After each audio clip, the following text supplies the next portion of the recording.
Hello and welcome to my latest PopBucket podcast. With me today is James. Hello. And Michael. Hi. How you doing today, chaps? Yeah, pretty good. All good. I've got the sun in my eyes, which is rare.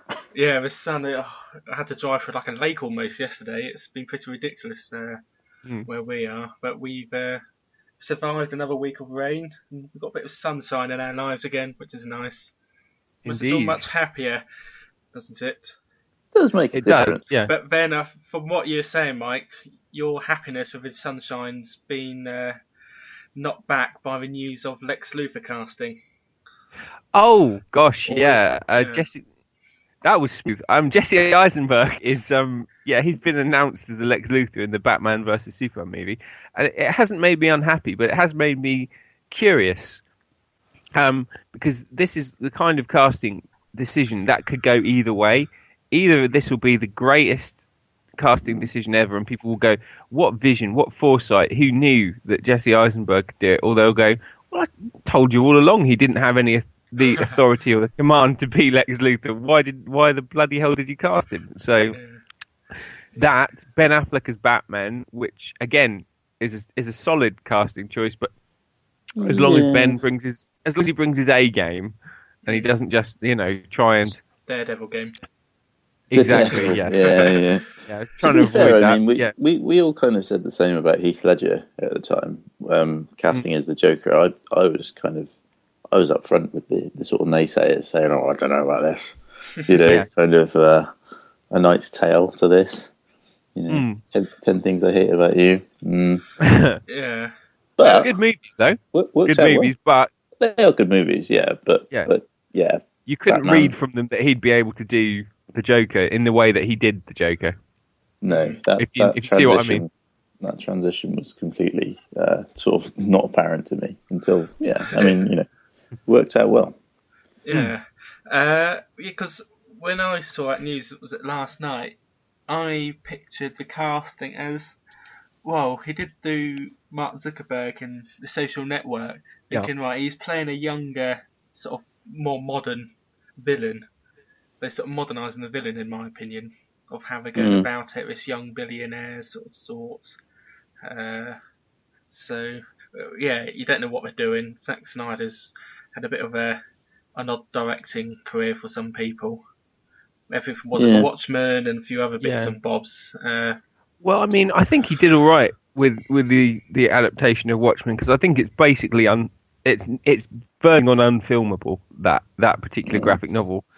And Alan Moore has actually been quoted as saying the reason that he did the novel is part of the reason he did it is to do things in the graphic novel that you can't do in film, and to prove that that's the case. And I think the film proves that, but it's also a good piece in its own right, really. It might not satisfy all the fanboys, but I think he did a good job. Maybe overusing slow-mo a bit, but that he always does that. So you just everyone's got their little quirks, haven't they? Yeah. There was plenty of that, wasn't there? So every director, every 10 minutes is like every director has their own weird sort of style or sort of substance. Who's the guy with the lens flares? I think it's JJ with the lens flares, isn't it? He loves those lens flares. And to be fair, they are pretty. I like those lens flares. It reminds me of Mass Effect. But James, that brings me to a point. Lens effect. Your character, you're seeing through his eyeballs. You don't get lens flare in real life, and you don't get dust on your eyes. It's on Mass Effect? Well, in games where first person shooters, you get lens flare. It's like your eyeballs. You're supposed to be inside the person's. I wonder if it's because you've got a nice helmet on or something. Like in Halo, you get you've obviously got a visor on. Halo, so, that does make sense. Yeah, but, get a dusty helmet. You don't. Well, we should send a round robin newsletter to all of the developers just to say, look, lens flare, you have to be able to justify it as a realistic thing. Signed, Martyn needed. Yeah, all characters need sunglasses. We're doing an open letter to the Times. But it is a good point. I suppose in Mass Effect it's third person, so they can kind of get away with it there. Oh yeah, third person. You're like the camera, the dolly following your character through this sort of world. Whenever I think of third person, it always kind of harkens back to Mario 64. Where you've got that little cloud guy following you with a little camera. Yeah. That's brilliant. Third person's never been the same for me since then. Lens flare for me has been that moment in Gran Turismo when you're going through. Is it the deep forest? I think this might even be the PS1 one, and then you suddenly emerge out of the trees, and there's this sort of flash of light in front of you. And I know it seems ridiculous now, but playing that on a PS1, we were all like, wow, man, that's amazing, you know. And but yeah, it's so realistic. I sort of fell out of love with Gran Turismo around the time they started doing endurance races. But that for me was a key gaming moment. That was. Yeah, that was good. I've got so bored of Gran Turismo now. I can't be arsed with it anymore. I love number 3, like 4. Got bored to tears with 5, and I just can't be faced with 6. If the 6th one was on the PS4, I'd have considered it as a next gen entry. I lost it after Gran Turismo 2. I think was that on the PS2? That was a PS2. Was that no? That was a PS1. No, I think 2 was PS1. Yeah. Yeah, because maybe it's 3 then. They've had like 2 a console. A-Spec was the first one on the PS2, I believe. Yeah. Yeah. Which took about 500 years longer than they anticipated for it to come out. But to be fair, it was good. But you know, then they pushed it as far as it could go, really. So they kept adding, you know, tweaks to it, and it's like, at the end of the day, I'd rather play Crash Team Racing. Really, that's just me. Because I look for fun in games, and for me, fun is not going around an oval track 200 times just to get the award for doing so, or to unlock a car.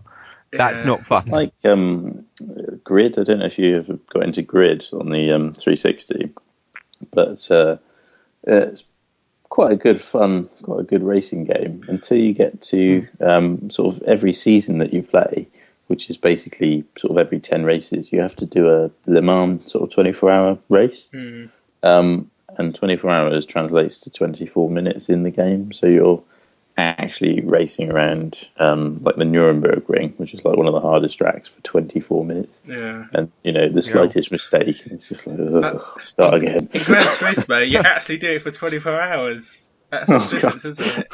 Really? But I remember on one of them, like the oval track in Gran Turismo 3, I actually stuck blue tack on the controller. I went to school. Yeah, I remember you telling me that. And I won that massive Toyota that just trounces everything. It's just so pointless. It's pointless. At that level, I find. And the problem is, it's like, you crash on like the final lap, and because there's only cars are 2 seconds behind you, you've lost 24 hours. And yeah, that's kind of the worst bit, isn't it? Not fun. But yeah. So I believe we started talking about movies. Yes. Have you heard about Back to the Future news? No. They're not doing a 4th one, or they're not doing a TV show. They're doing a West End stage show. Fantastic! Right. Robert Zemeckis and like pretty much all the original people are getting involved with this West End stage show, covering all 3 films, or like just the first one. I didn't see that. I assumed it would be the first one. Yeah. But so they're just going to turn that into a musical adaptation. So they have a few songs that are in the film. Obviously, got The Power of Love and stuff like that. They can all sort out. But Huey Lewis must be, he must be over the moon. Extra royalties coming through. Exactly. He's just sitting there counting the green. Yeah. Oh yeah. But I'm not sure if Back to the Future 2 and 3. I imagine it would be quite difficult to do all 3 films because they'd have to do a bloody train for the 3rd one. Yeah, and a giant shark. It gets a bit too much. They have done trains on stage before. They've done. I think Danny Boyle did Frankenstein, and they had some sort of with a normal car, flying spaceship cars, and trains. Okay, yeah, I'll give you that. That might be a bit tricky. And I think it'd be a bit too much of a storyline. But the first one itself, I think, would be good. It's quite doable. Yeah. And that's not so dependent. We have to go back. Because if they had to adapt the second one, they'd have to do it in the future, but use old technology. Because like they had hoverboards, which is fine, but like films 30 years ago, they did futuristic films and they had CRT TVs still. Yeah. And it worked in Alien because they're in space for like a couple of 100 years, so that's fair enough. But you'd have to use CRT TVs in Back to the Future 2 to do 2015 technology to make it look. I think that's what gives part of those movies their charm. The fact that it's the future, but it's the 1970s or 1980s view of the future, and you just kind of think, oh, that's adorable, kind of, don't you? When they've got those old even in a film like that's supposed to be really deadly, sort of serious almost, like Escape from New York, which I will mention at any particular given opportunity I get, and they have like these vector screen like graphics when they're guiding if you remember at the start, and you just think, oh wow, it's an 80s film. It's like Star Wars, isn't it, when they're going through like the plans for the Death Star trench run or something. Yeah, the graphics are so shoddy on that. You think, I'm sure you'd probably be a little bit more advanced. But if I was one of the pilots, I'd be like, could you just give me a printed readout of the flight path? It would probably be clearer. Just Google map the directions. It'll be fine. That's the thing. It amazes me about Star Trek is that even the older episodes, we say particularly Next Generation, it hasn't aged like so many things have. With all the touch screens, they've got iPad things, they've got these visors, they've got these holodecks, and although the CGI is a bit dated, but all the computers are flat touch screens. That was the thing I was going to mention. Yeah, it looks. If we were to do a sci-fi film now, well, so we'll say the new Star Trek, it looks exactly the same as Next Generation, which is 25 years old. Yeah, they've done a brilliant job. I think they might have a little disagreement with you. JJ might have a little disagreement over the fact they look exactly the same, but I see what you mean. It has stood up very well. It's one of those series that they very cleverly picked special effects that don't need a hell of a lot of computer graphics behind them, mainly like the holodeck and stuff like that. So it's a really good one. I remember the one where they were in. This was Voyager, I think, but they were in French, German-occupied France, and that was I remember pretty that cool. one, yeah. That was a pretty cool episode. I like that. It was a double-parter. I really like that because the holodeck started spinning out to the rest of the ship. Like that. Yeah, I like that episode. I remember that.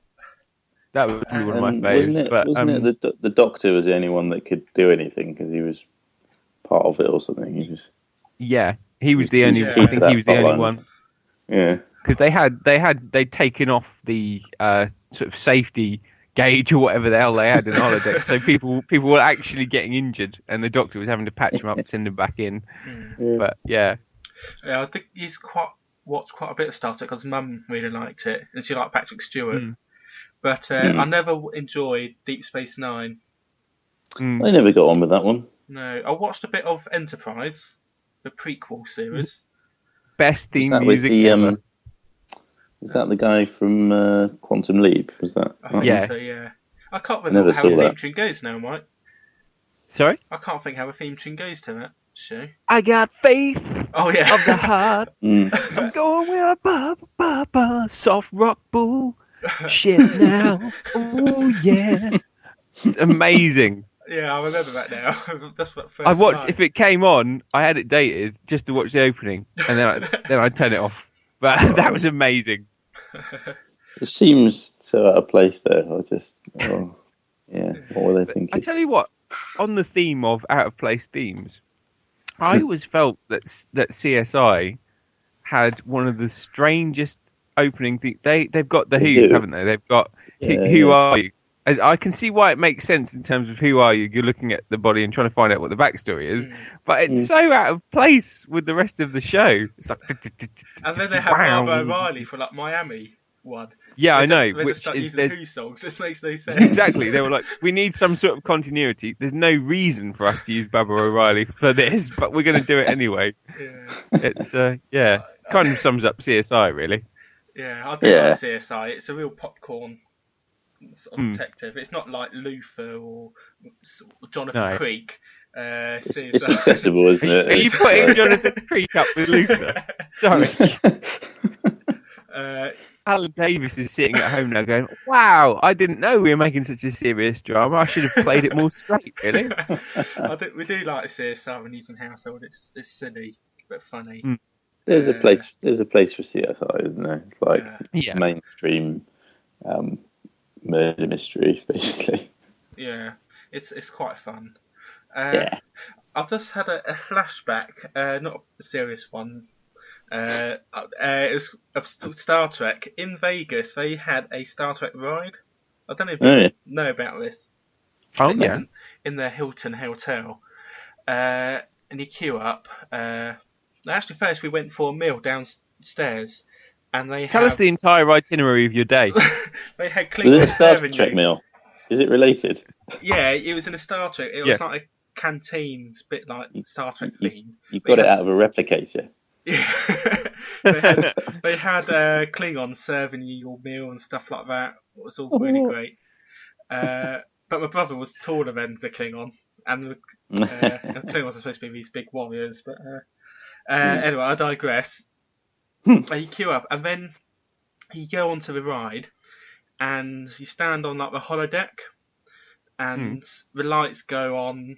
The music for the music when they're teleporting, and then the lights go off. They come back on again, and you're standing on the Starship Enterprise. You're on the corridor. You got actors walking past you, and someone comes up to you. He says, "The captain wants to speak to you." So you walk down to the bridge. You got an exact replica of the bridge there. Captain Picard pops up on screen. He says, "I'm sorry, I'm away at the moment on some business." And they got all these actors tapping away on computers, filming an awful time movie, talking about photon torpedoes, stuff like that. And then, like, there's a slight blast that rocks the ship, and it's like, oh, shit's going down. And then he said, "Oh, we're Romulans or Klingons are attacking Las Vegas." Oh no!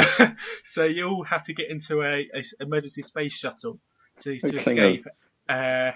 So you go into this space shuttle, and it's like one of those rides where it all moves up and down. You got the screen in front of you, and sort of a little roller coaster ride, like a simulator. Yeah, simulator. That's it. Thank you. And so you go into this, and you fly around Vegas. You're crashing through like the Hilton Hotel sign to evade Klingon ships shooting down the strip and stuff like that. It was really good fun. That sounds quite good.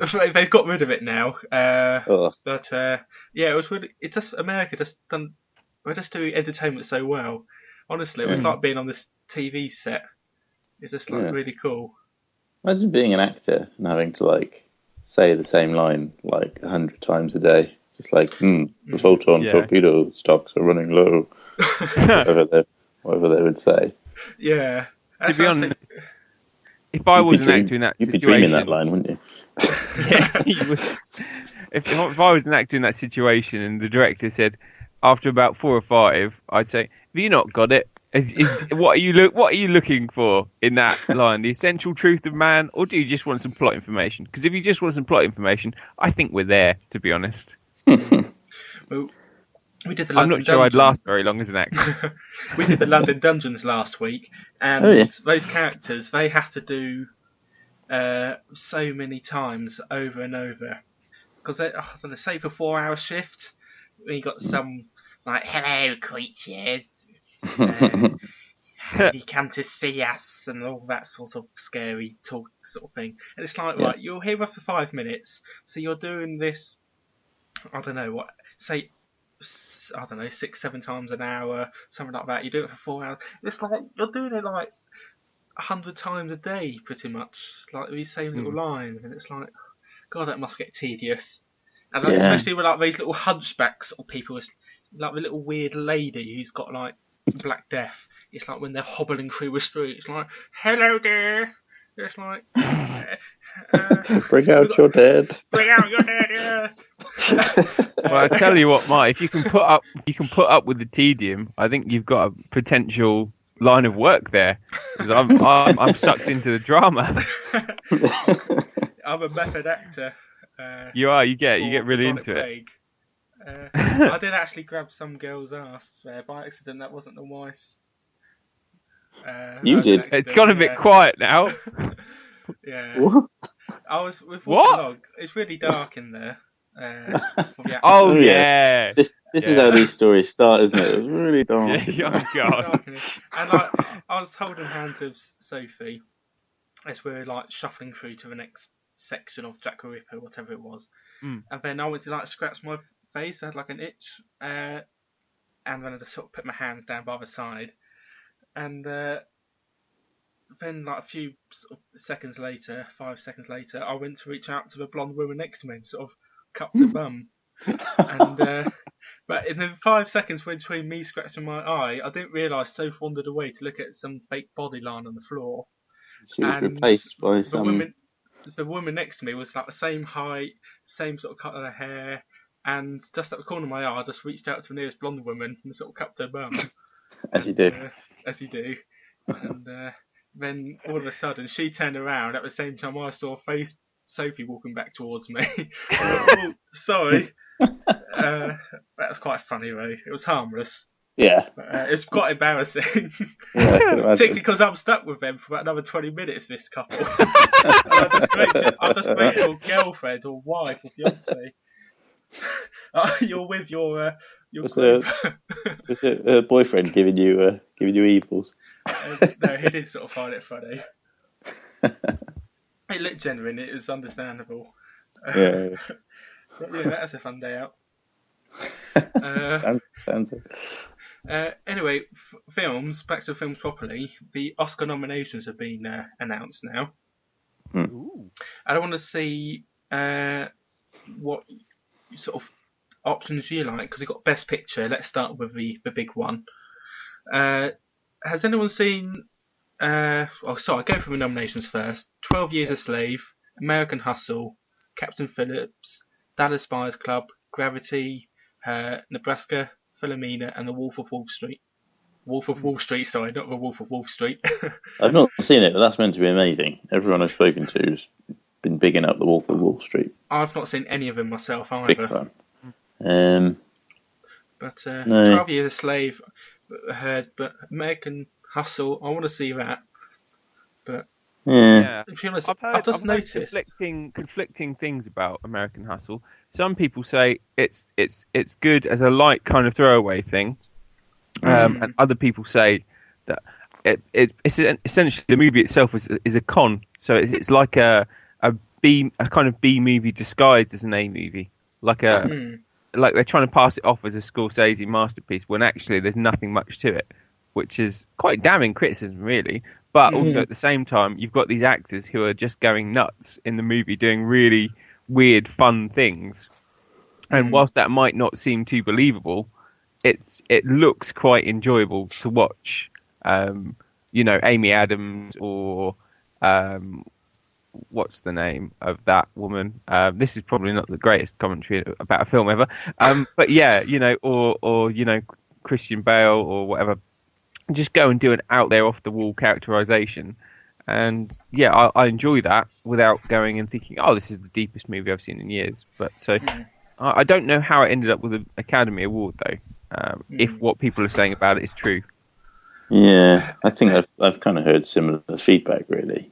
And of all of those kind of films in that category, I'd say that's kind of the one that stands out as maybe doesn't really deserve a place there as much as the others. Because I've been looking at it, I don't follow film as closely as I do with games. I know that all the big releases in film, whereas I do know more like little small independent games.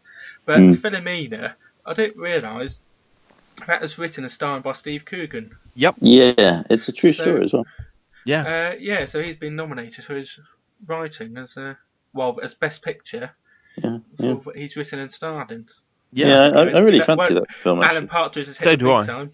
But yeah, not just because Alan Partridge, isn't it? It looks like a really good. Yeah, no, I know what you mean. It looks like a really good story, and Judi Dench looks really good in that as well. Because Coogan in that looks more like the kind of the foil, the straight man. Judi Dench looks like the character who is kind of giving the comic relief when they're going on tour of America, basically on the journey to find her long lost son. But at the same time, it looks like it's got a very serious and sort of heartwarming story at the centre of it as well. So it's one of those films that looks like it's got kind of everything really story wise. Yeah. Oh, the old rumour mill has been churning about Judi as well. Has it? Dench. Yeah. Rumour has it she'll be featuring in the new Star Wars movie. I did hear this. Really? Yes. Don't know who has, but I reckon she'll be aging Princess Leia. I Leia. heard Mon Mothman. Right.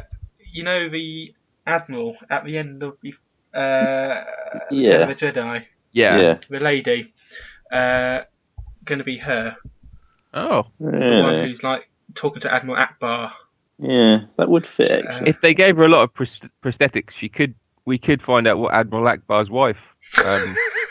You know. I bet she's Admiral Ackbar.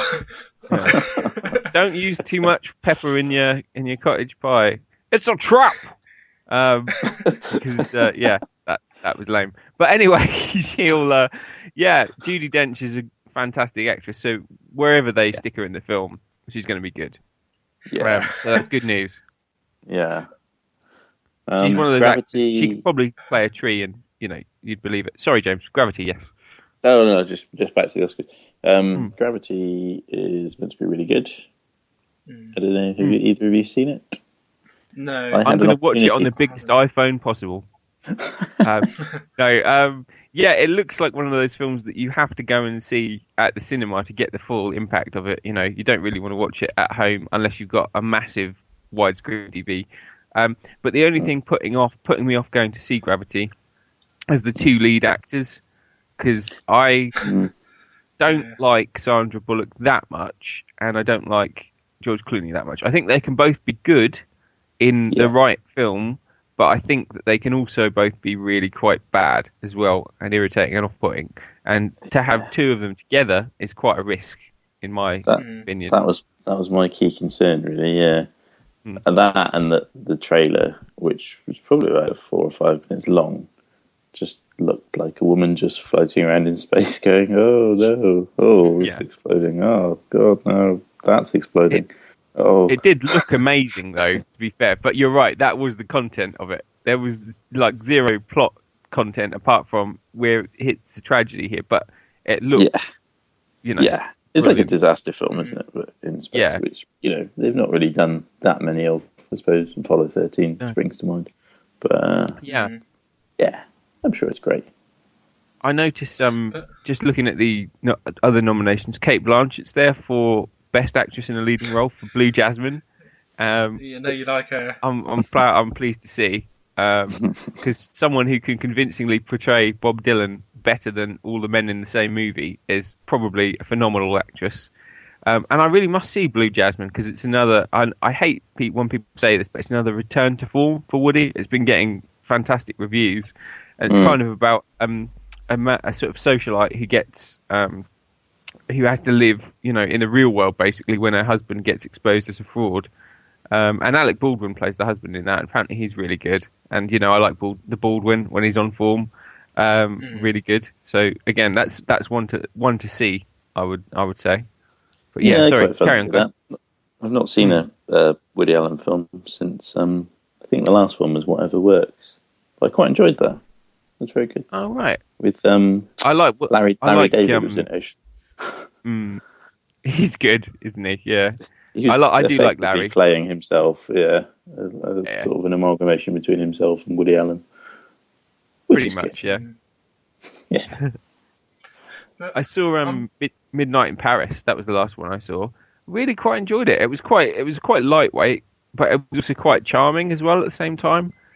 Quite fluffy. Where this writer played by Owen Wilson, Gil, goes back to like 1930s. No, early Paris, basically 1920s. I think he meets Hemingway, and Hemingway talks exactly like you'd imagine. Hemingway talks really short, sharp sentences. Butch, kind of. There were three of us. We went over the hill. The grass was wet, but we went anyway. And he meets like F. Scott Fitzgerald and all these people, and it's about nostalgia and how every generation kind of ends up craving something that that came before.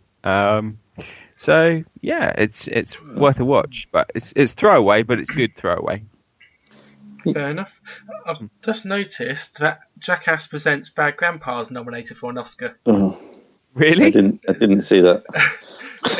it's best makeup and hairstyling, so it's not exactly the biggest one, but it's still got a nomination. I was thinking, I don't know anything about makeup and hairstyle and stuff like that, but surely I would have thought that was quite hard to judge. It's like, I don't know. I don't know anything about You've that got like field. Industry experts, I suppose you could compare. I would imagine, and say like David Jenner, The Hobbit is better than something that is not very good, like a budget. But I was just thinking, like, what makes better hairstyles? Hairstyles is trickier than makeup, I suppose, isn't it? Because with makeup, you've got like the special effects category, so like wounds and things like that. That'd be quite cool to judge. Yeah. But hair, I don't know.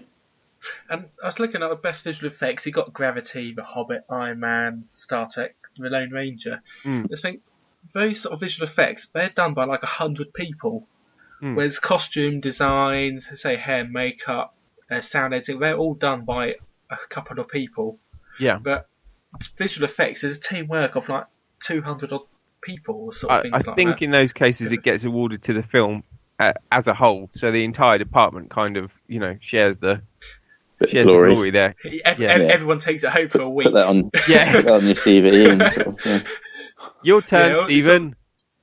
Obviously, saying you worked on a film that's quite an accolade, isn't it? Yeah, an accolade, but you still want the actual award. I'd like sneak it home for a week or something like that. For when you got your mum and dad coming over, or you've got a girlfriend you're trying to woo, have a look at this. Put the awards. Hello, love. I got an Oscar. Have you got an Oscar? I have. Maybe not phrase it like that, but yeah. So yeah. That's interesting. That's all good. Anyway, games. Have you done anything interesting with your gaming last few weeks? I did. Well, I went to a good old-fashioned LAN party the other week. a LAN party. What decade are we in, Joe? I know, exactly. It was like 2014. back to being a teenager again with like Counter-Strike. No, it wasn't a traditional LAN party. It was an Xbox 360 local party.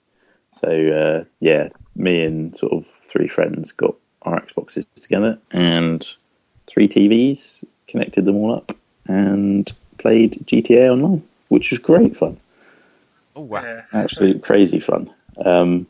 But yeah, we spent quite a few hours on it. I think we stayed up till like 3 a.m, just being a menace to the online society. A bit of mild cyberbullying and plenty of explosions. But yeah, no, it was a lot of fun.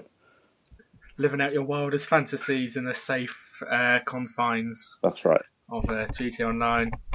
Yeah. Fair enough. It was a lot of fun. I quite enjoy GTA Online, but much more fun to do it with friends, really. Sort of side by side with a few beers and some snacks and things. It was it was quality. Took me back to my youth. That was good fun. Yeah. Cool. Have you guys done any LAN parties of recent years? They've kind of died out a bit, haven't they? No, I did when I was younger. So, well, it was with my brother or one of my brothers when we tended to play Age of Empires 2 or Total Annihilation and just build up the bases and defeat each other. I remember that very fondly. Yeah. But again, there's nothing better than playing multiplayer with actually people next to you. Yeah. It's so much more enjoyable. The immediacy of it, the fact that you get instant feedback, and that you can, the banter is. The banter is so much exactly. Yeah, it's so much better. But yeah, Well, having said that, my latest gaming experience has been a solitary one, which is probably unsurprising. But it was I downloaded Street Fighter Alpha 2 from the PSN network, and it really takes me back because it felt so slow compared to like Capcom versus SNK and all the other titles that came out after it. And even though it's supposed to be the more arcadey and hyper and speeded up version, I was like going in a training zone trying to get the feels back, get the moves back, and it was like, wow, this seems really slow. But at the same time, I was still enjoying myself. But I was like, I don't remember it being like this. And it's weird when your memories kind of doesn't match up with how you remember it.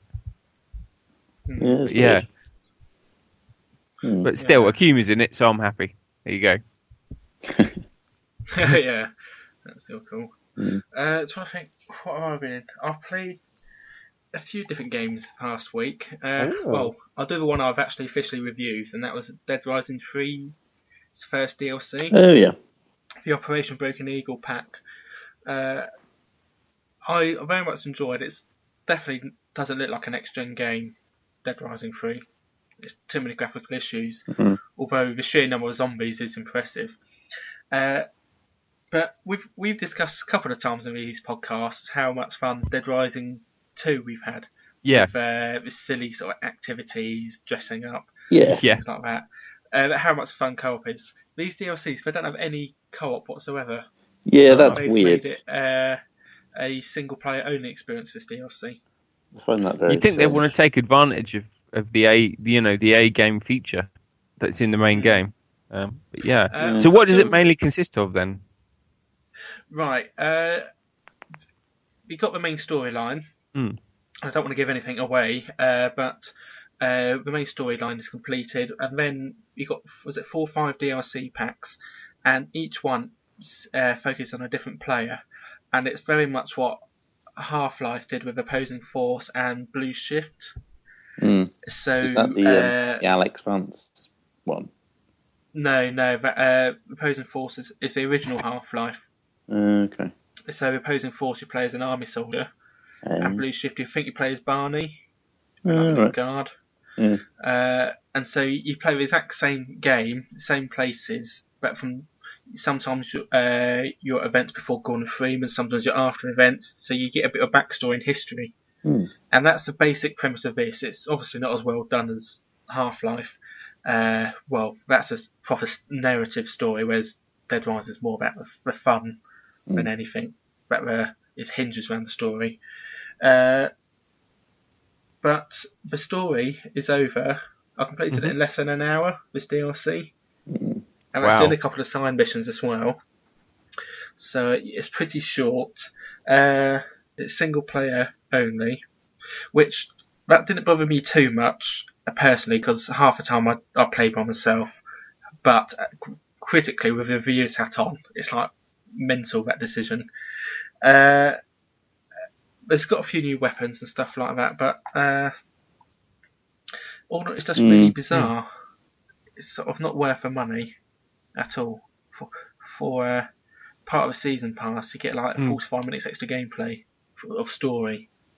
Because the side missions are just reskins of sort of like collection quest and existing ones. So you got different collectibles, which doesn't add that much to the game. So that was really disappointing. It was fun still, but it warranted like a 5 out of 10 because it's incredibly short, lack of co-op, and it's fun though. I enjoyed it. What it got out of it. Also, it did go very shooty. Actually, I remember now. Very shooty. It came like a third-person shooter, particularly in the last mission. And the AI certainly doesn't hold up to being a shooter. It's a bit odd decision. Hopefully the next ones will be better. But fingers crossed. We'll see what happens with it. But what else? Remember Me? I've completed that now. I saw you were on that. Yeah. How did you find that then? I really liked the promise of it. I like the setting. I like the characters and story. The the combat was a bit iffy, but it's basically a bit like Batman Arkham games. But you got combos where you can choose the combinations power-ups. So you say you got square, square, square. You can make the second square heal you up, and the third square do more damage. Or you can make the second square do more damage, and the third square sort of reduce the time until your super skills are available. So you can do all these different combinations, and I thought it had a lot of promise. It was just a little bit stilted. It just wasn't as good as Batman Arkham games. If it was as good, it would be an amazing game, I think. More people should play it, and it is free on PlayStation Plus at the moment still. So I recommend. Yeah, it sort of passed me by actually, but I did read some good things about the sort of style and kind of setting of the game. It's like a dystopian Paris thing, future Paris. I think the key criticisms were sort of the dialogue was a bit shit. In terms of the way it was scripted. Is that a fair criticism? Yeah, that is. It could have been better. But all in all, it was a good game. I've played Manhunt 2 for about 45 minutes, but I got so fed up with the controls on the Wii. It's like because it's like it came out 2008, but then it was delayed for a year. So, and it was. I looked at reviews at the time, and it was graphically dated at the time. So now it's really bad, and the combat shaking the Wii in a controller in a certain way. It was just a bit pants. Manhunt 1 really wound me up when it first came out because I think I rented it from like Blockbuster or something, which was a good move. But yeah, I just remember kind of getting halfway into it and then just getting completely stuck. And the controls in that were a bit of a faff. I would like a third Manhunt, sort of decent engine and sort of better proper controls to an extent. But I'd like. I mean, it's just been like outdone, hasn't it? In terms of like stealth mechanics and things like that, it just seems like a bit of a dated concept, really. At the time, that was quite sort of cutting edge, like, you can hide in the shadows and stuff. Since then, like every game's done. It was too dated and controls, so it didn't make it enjoyable. So I started playing Darksiders 2, which I've had for a while, and I'm really liking that actually. I thought you would. I did the review for that, and it's an amazingly well put together game.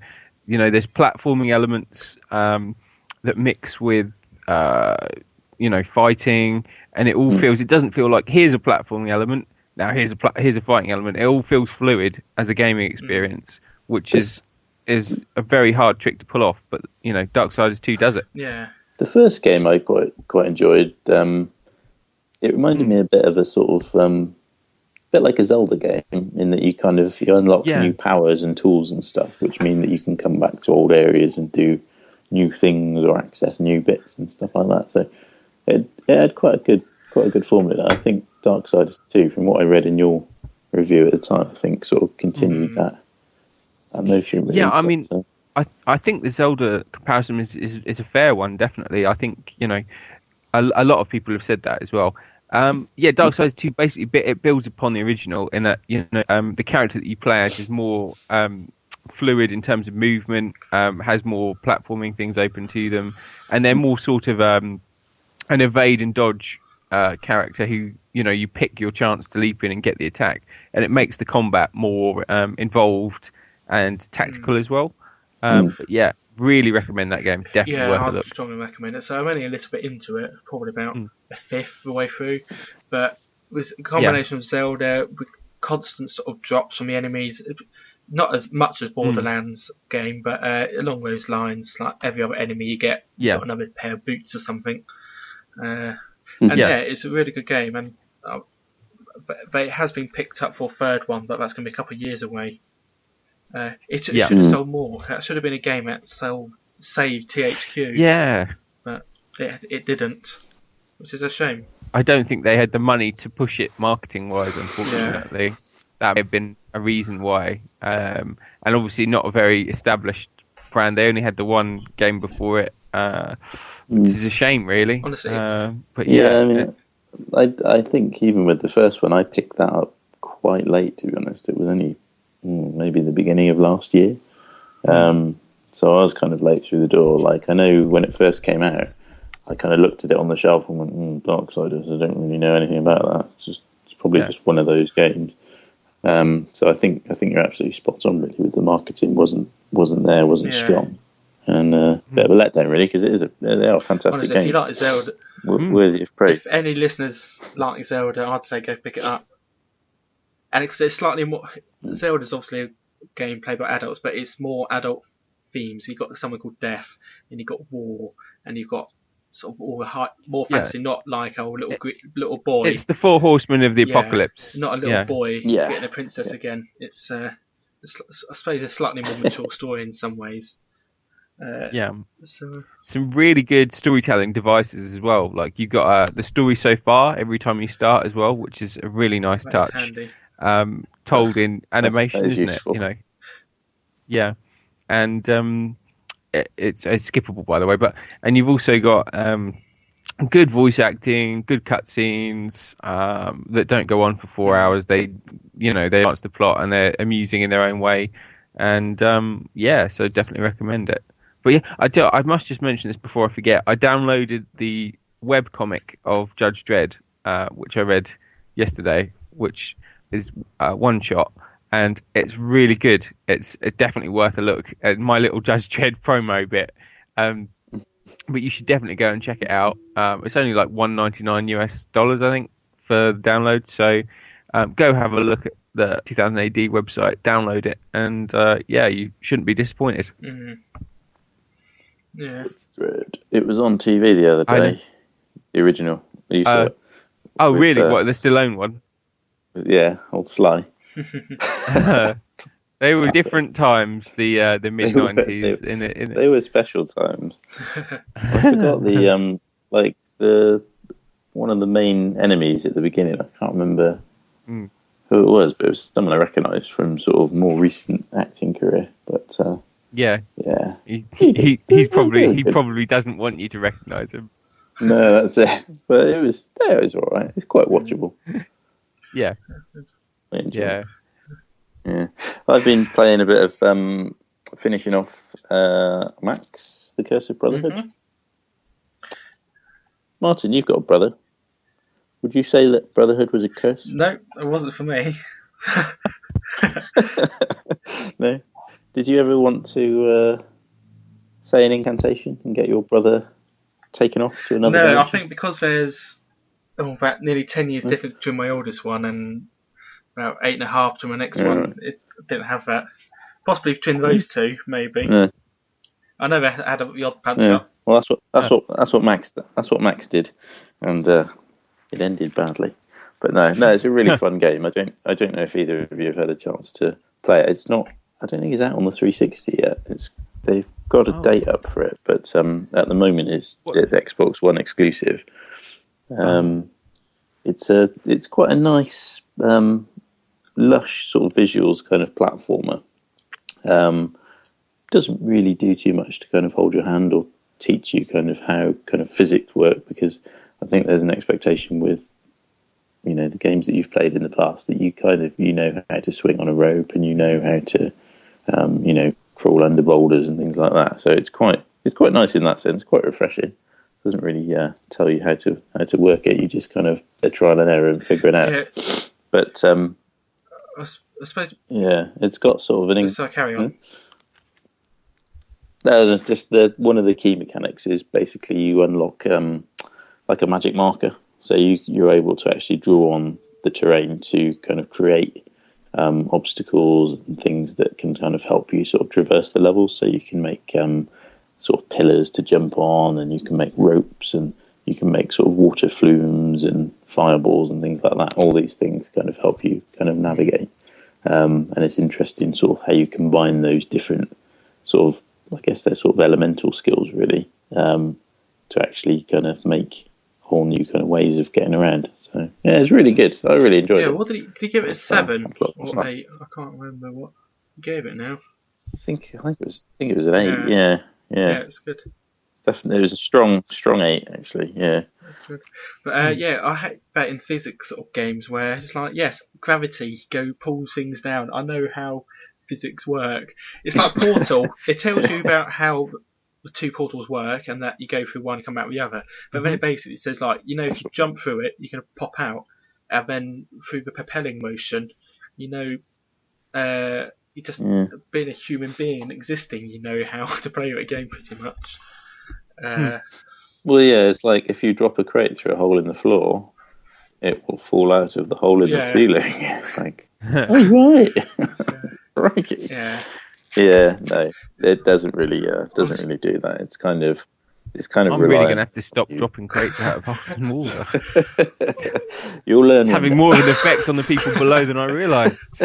Goodness. Honestly, right, you should get Portal 2. It's brilliant, and it'd be cheap now as well. And I can always help. Yeah, that's definitely on my list. I can always help you on the co-op. Oh, yeah, thanks, Marty. I never did the co-op on Portal 2. Actually, I think I missed out on like half the experience by the sounds of it. I just never got around to it. Yeah, you do need some. I had a random with me, but we did it a lot of it in one go, so I didn't get like one. I think it was friends only. I think when I tried to play it, it was like you can only play with a friend, which is probably a good way to do it because you don't want to be playing with a complete random. But yeah.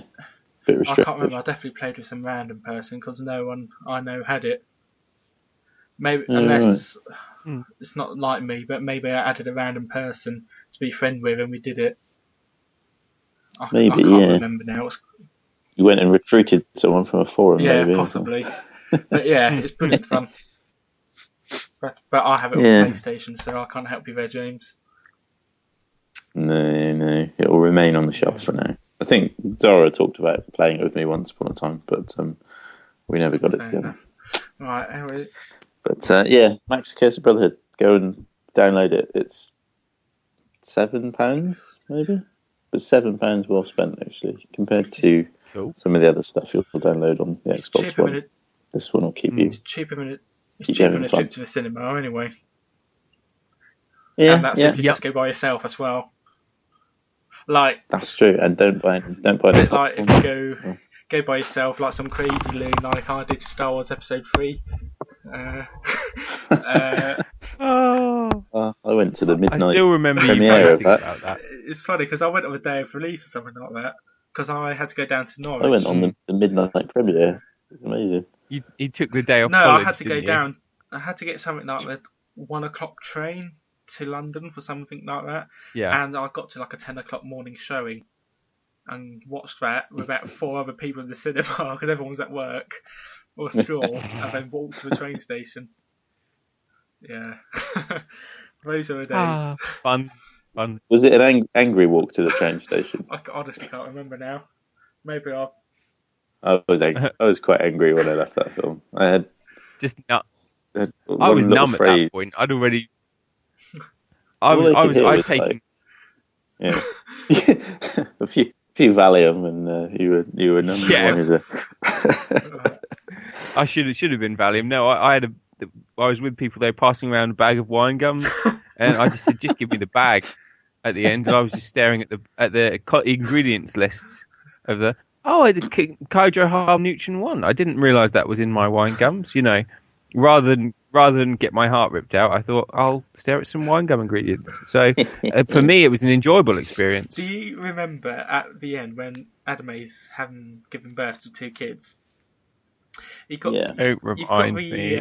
Robot there, robot nurse. And Uber, do you remember that? And whenever Sophie's feeling a bit like ill or something like that, I go Uber, and I know I'm gonna do it when she has kids at some point. I'm gonna say Uber. To relax. It's a soothing sound. Yeah. Obviously, science has proven that helps people give birth. Uber is soothing. Uber. So Uber. I like that. Yeah, that's probably Star Wars Episode 3 is not soothing. She gives birth to those kids in like record time. She's just like, it hurts, and then it's like, oh, there's a baby. Oh, there's another baby. Ship him off the Tatooine now. Yeah. But Right, that's all been nearly an hour, I think, chaps. So I think we'll start wrapping up now. Okay. I hope everyone has a good time. We've got a few exciting game releases coming out shortly.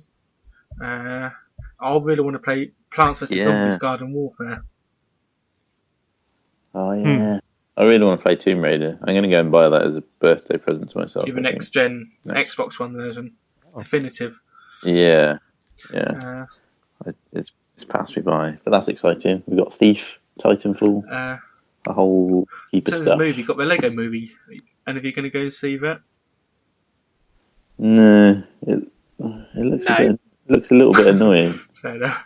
I like the Lego games, but it doesn't seem to have the same humour. It seems to be kind of I don't know. We'll see. It's probably just bad trailers, though. I'm sure. I know someone who's going to go and see it, so I'll get the feedback from them. But shan't be going myself. No.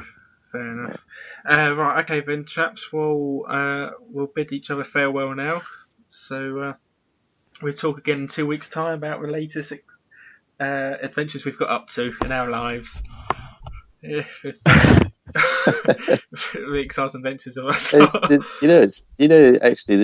it's been, I think next week it's been a year of podcasting. This is like our podcast anniversary. Yeah, we've done wow. Yeah, it would be because we've done a year of this. We do this once a. People have put up with this for a year. We've had a year of this. It's been...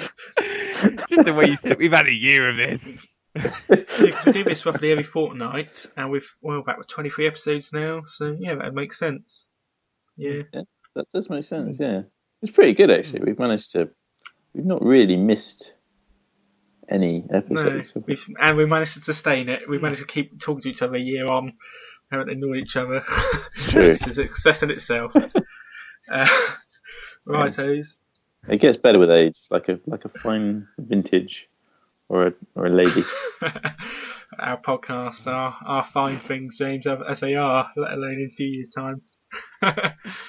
I think you're just trying to coin a title for this podcast, this particular episode, James. If I drop this one in. No, like a fine vintage lady. Let's be honest, it ended up more like wine. Yeah, it turns sour in a few years, maybe.